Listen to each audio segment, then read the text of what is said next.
Manipur Da Leiriba Lalhoulup Shing mainstream da Puraknaba Matam Kayagi Mamang Dagi Hotnaduna Lakli HAINA Manipur ki Chief Minister and BIREN PHONGDOKKHRE Wafam asi India ki Mamang Leiriba news magazine The Week ki Lakliba tang tara-tareta phongdokkhre publication ki damak news magazine asina akhanana loba interview amada Chief Minister and BIREN phongdokhibane News magazine The Week na hangba tongan ba waham kyagi paukhum piraduna Chief Minister and BIREN hai Manipur lengakta surrender tawraklaba Lalhoulup Shing ki kadar khudingmakta Thagi oina piramba lupa lising mari gi stipend adu kumja lising ani ga tara-tareta cabinet mifam amana lupa lising nipan piba haina yanake loina na kadar sing da one time financial grant oina piramba lupa lakh ani ga lising yankhai gi senfam adusu lupa lakh mari de hengat ke hairiba senfam sing asi chahi ahum gi oina fixed deposit tawraga thamgadabane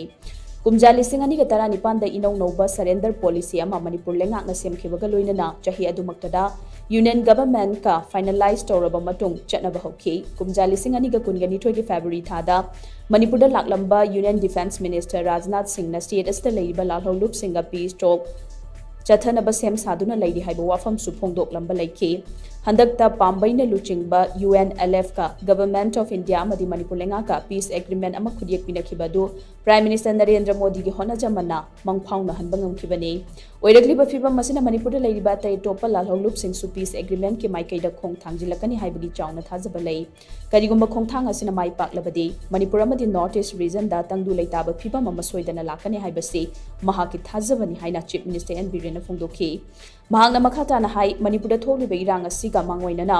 Manipur gi lalhauba ayamba state asigi wangbada takthokhrei haujikti Manipur manungda lalhauba leibagi masing aduki matik hanthare adumapu megi tang ahumdagi Manipur da thorakhiba irang asina maram oiraga active oirudraba lalhoulup kharadi haujik nauhongnana amuk safonglakley haibagi report lei haujik thokliba irang asiga mari leinana tongan ba mafamdagi lakhiba nongmai sing central amadi state force ani khusamnaduna khulai dising amaga chamanga gi mathakta lokhatpa ngamlei haujik thokliba irang asida ningthina train tawraba masung discipline mapung phana leiraba Manipur police ki personnel sing kanglup furup naidana mathau pangthokli state asida Manipur police ki personnel sing nakal ani gi marakta khaidok khaijin tawbagi wafam amata leite haina su Chief Minister and BIREN na interview adu da makhata na phongdokhi